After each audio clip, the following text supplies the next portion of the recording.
Doenças do recém-nascido tratadas com cirurgia. É relativamente comum que um recém-nascido tenha que ser operado. Esta circunstância costuma estar relacionada com malformações que, caso não corrigidas, dificultariam ou impossibilitariam a vida do bebê. A maioria das doenças cirúrgicas neonatais se relacionam com malformações no desenvolvimento pré-natal. Além disso, existem incontáveis motivos que tornam necessária a intervenção cirúrgica do neonato. A seguir explicaremos somente algumas das doenças do recém-nascido tratadas com cirurgia, ordenando-as por sistemas. Doenças do recém-nascido cirúrgicas digestivas, defeitos na parede abdominal anterior. Nesse sentido, encontra-se a onfalocele e a gastrosquise. A onfalocele consiste na projeção através de uma abertura abdominal de alguns órgãos. Ademais, estes órgãos encontram-se cobertos por uma membrana. Na gastrosquise não existe tal membrana. Atresia esofágica. No contexto de uma atresia esofágica, o esôfago não se desenvolve apropriadamente. Dessa maneira, este termina em sua parte superior sem chegar a se conectar com o estômago. A atresia esofágica se associa frequentemente com outro defeito chamado fístula traqueoesofágica. Esta determina uma conexão anormal entre o esôfago e a traqueia. Desse modo, o conteúdo digestivo termina passando para o sistema respiratório. Estenose hipertrófica do piloro. O piloro é o orifício que comunica o estômago com o intestino. No curso desta doença, os músculos ao redor do piloro encontram-se hipertrofiados, seu tamanho está aumentado. Por isso, a passagem do alimento do estômago para o intestino se torna difícil. Além disso, a estenose do piloro traz consigo consequências como vômitos frequentes, desnutrição e odor abdominal. Megacolon, doença de Hirschsprung. O peristaltismo é um termo que se refere às contrações, que são realizadas no intestino com a finalidade de movimentar os alimentos. Em suma, para que estes movimentos sejam produzidos, é necessária a presença de neurônios na parede intestinal. É precisamente isso que falta na doença de Hirschsprung, ao menos em uma parte do intestino. Como consequência de não acontecer o peristaltismo em uma área, é gerado um bloqueio na região. Com isso, os alimentos não podem avançar, a partir do bloqueio, se acumulam. Isso gera uma importante obstrução intestinal. Por isso, o abdômen incha e as evacuações se tornam complicadas. Doenças do recém-nascido cirúrgicas cardiovasculares. As cardiopatias congênitas são as principais malformações congênitas geradoras de mortalidade infantil e neonatal. Isso se explica por sua relativa maior frequência e sua mais alta mortalidade específica. Coarctação da aorta.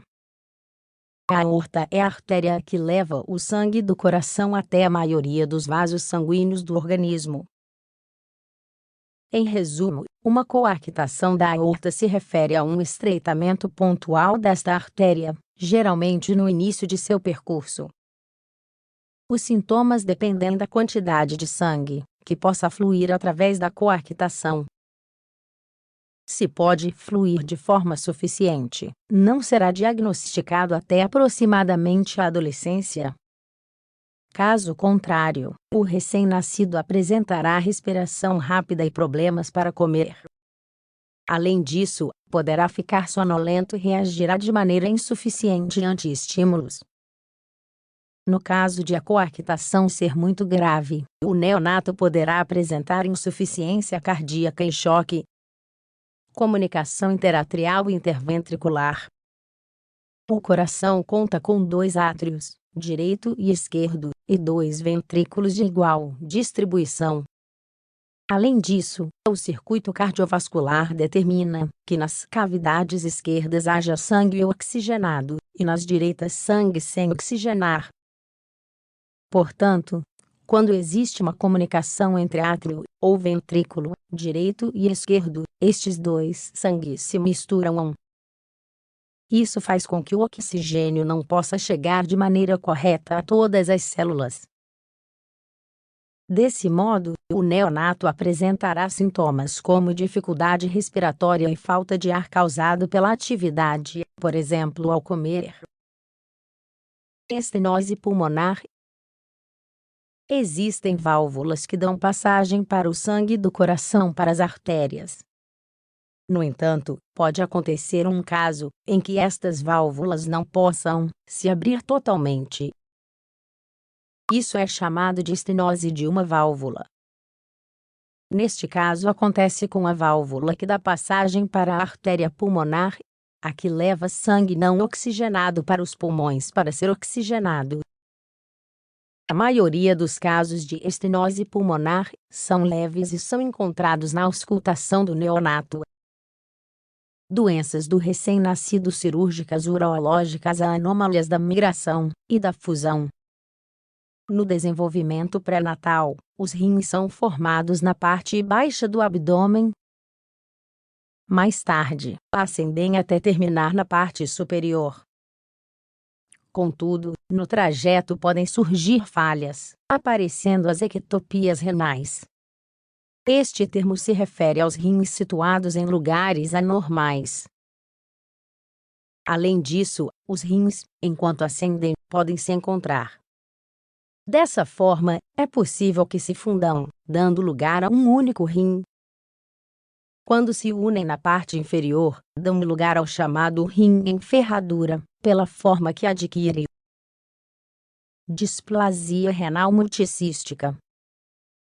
Um rim com displasia renal multicística é composto por cistos e tecido displásico, de maturação anômala.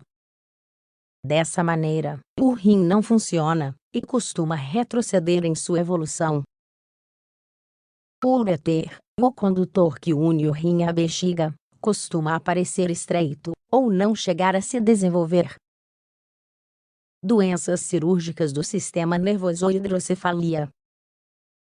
A hidrocefalia é o acúmulo de líquido nas cavidades profundas do sistema nervoso central. Em suma, este líquido comprime o encéfalo. À primeira vista, pode ser percebida pelo tamanho aumentado da cabeça do neonato. Além disso, pode produzir sintomas variados, desde vômitos até sonolência, irritabilidade ou convulsões. Espinha bífida. Quando a coluna vertebral não se fecha por completo, parte da medula espinhal se projeta através da coluna. Caso a projeção seja de pouca quantidade de tecido nervoso, pode ser que não apareçam sintomas. Se for de grande quantidade, podem existir dificuldades motoras ou sintomas urinários, entre outros.